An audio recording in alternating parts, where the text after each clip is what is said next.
દરેક નીતિની સામે કાયદાની રીતે ઊભો રહેતો SSK news channel.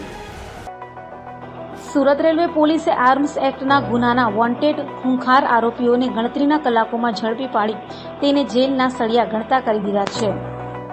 Surat railway police station વિસ્તારમાં 3 ઈસમો દેશી બનાવટની પિસ્તોલ તથા 8 જીવતા કાર્ટીજ લઈને ફરી રહ્યા હતા, ત્યારે પોલીસની નજર આ લોકો પર પડતા 3 ઈસમો પિસ્તોલ અને કારતૂસ છોડી નાસી છૂટ્યા હતા, જેથી સુરત રેલવે પોલીસમાં આ બાબતની ફરિયાદ નોંધાતા પોલીસે તપાસ હાથ ધરી હતી, જેમાં સર્વેલન્સ તપાસમાં આ 3 ઈસમો અમરોલી ખાતેના એક મેદાનમાં બેસેલ છે। તે માહિતીના આધારે પોલીસે છાપો મારીને 3 ઈસમોને ઝડપી પાડ્યા હતા। ઝડપાયેલ આરોપીઓમાં અમર ઓમકાર સાળુંકે, શશિકાંત દીપક છોટેસિંહ કુશવાહ અને ત્રીજો આરોપી કાર્તિક પિન્ટુ ગૌતમ રાઠોડ સુરત શહેરના સચિન વરાછા, અમરોલી, કાપોદ્રા, પુણા, ખટોદરા, DCB સચિન ઉધના, પાંડેસરા સહિતના પોલીસ સ્ટેશનમાં વિવિધ ગુનાઓમાં સામેલ હોવાની કબૂલાત કરી છે। વધુ તપાસ પોલીસ કરી રહી છે। તારીખ 17-18ના રોજ સુરત રેલવે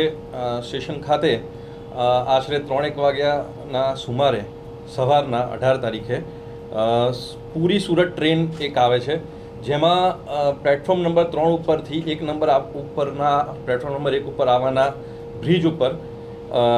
3 માણસો, કંઈક એક માણસ આવી અને બીજા 2 માણસને એક બેગ આપતા નાઇટના જે પોલીસ કર્મચારી અને હોમગાર્ડના જવાનો હતો એમને જોતા તેઓ બેગ નાખી અને 3 જણા ભાગી ગયેલા અને એ બેગ પોલીસ કર્મચારીઓ અને જે હોમગાર્ડના જવાન હતા તેમના મારફતે ચેક કરતા તેમાંથી એક દેશી પિસ્ટલ અને 8 જીવતા કાર્ટીજ મળી આવેલા, જે ગુનો જે તે વખતે અનડિટેક્ટ રહેવા પામેલો અને તે અનુસંધાને જે LCB વડોદરા રેલવેના PI શ્રીની એક ટીમ અને સુરત રેલવે પોસ્ટના PIની જોઈન્ટ ટીમો બનાવી અને એ દિશામાં આગળ વધુ તપાસ શરૂ કરેલી અને આજરોજ તે ગુનો ડિટેક્ટ થવા પામેલ છે। જે પૂરી સુરત ટ્રેનમાંથી જે વ્યક્તિ એ હથિયાર લઈને આવેલો તેનું નામ અમર ઓમકાર સાળુંકે છે અને તે જેને 2 હથિયાર જે આપી રહ્યો હતો તે દીપક શશિકાંત